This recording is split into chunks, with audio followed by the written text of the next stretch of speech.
Tomorrow night is the first debate between VP candidates Tim Walz and J.D. Vance, and most likely the last debate of this presidential season. The New York Times reports Walz is fighting nerves and that Vance loves debates. But Donald Trump probably did not make his running mate's life any easier with the comments he made over the weekend. Take a look at this. Kamala is mentally impaired. Joe Biden became mentally impaired. Kamala was born that way. And if you think about it, only a mentally disabled person could have allowed this to happen to our country. All right, so did Trump take his war of words with Harris a step too far? And who will win the VP's war of words on the debate stage tomorrow night? Check it out here on NewsNation, by the way. Journalist and political commentator Scotty Neal Hughes joins us, former Trump administration official Tricia McLaughlin, former Ohio State Senator Nina Turner, and NewsNation correspondent at large Geraldo Rivera. Good to see you all. I'll start with you, Geraldo. It does seem like the rhetoric is getting a little more biting. You know, he used the phrase tampon Tim a couple of times this weekend, calling Harris mentally ill. Do you think he's maybe crossed the line before? Do you think he's crossed the line again, He Geraldo? knows better, please. He knows better. Forget it. That line is so far in the rearview mirror, you can't see it. He has been counseled by people who care for him, people who are rooting for him, to tone it down, to try to be a little more dignified, particularly in the current climate, with so many people dead in the southeastern states, so many missing. There should be more of a somber tone, seems to me. Let it go one day, one damn day, to let it, just. He knows. He knows because I traveled with him to the last hurricane I covered, Hurricane Maria, to Puerto Rico. He's the first sitting president ever to visit Puerto Rico, except for President Obama, who went once for a fundraiser.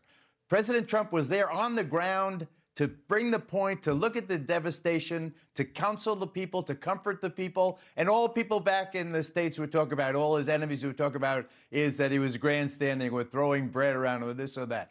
There has to be more of a somber tone when Americans are suffering, and then to try to make political hay out of it, and then to disparage the mentally ill, the mentally disabled, or the disabled community in that way, to make them to monsterize them.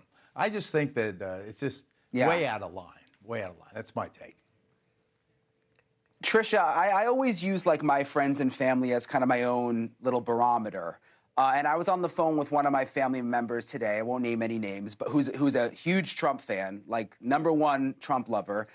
And I could just tell in the tone that he was a little turned off by some of it. Do you think that's a concern, Tricia, for the campaign? I mean, this is Donald Trump. We've been seeing this for 10 years. You know what you're going to get with Donald Trump. I think in terms of the rhetoric, talking about turning it up, for the last 4-6 years, people have been calling Donald Trump, including Kamala Harris, has been calling Donald Trump a threat to democracy, Hitler, a dictator. That kind of rhetoric has largely led to more political violence that we don't need to see in the country. I think everyone needs to turn down the rhetoric, but I don't think what Donald Trump has said about her is dangerous in any way. Do I love the name calling? Sure, no, but you know what? It is strategy because we're talking about it right now. Yeah, no, I get it. It's a good point. Nina, I want to go to you, the big debate tomorrow night with the VP candidates. What do you expect? And the fact that Trump has now gone on Twitter and said, or X as we now call it, and said he's going to be doing a live play-by-play. What do you think that means, Nina? Well, Brian, Trump has totally changed the game. I want to go back to something, though, that Geraldo and Tricia said. It is patently important that we understand the brevity and the weight of what's happening in this country and in this world, and neither side should be playing petty games. I do agree with Geraldo in terms of people who are otherly able, who really do have challenges, to banty about that type of name calling to the vice president, understanding how women are judged differently from all political ideologies. I'm not just talking about if you're Democrat, I'm talking about women in general are judged differently.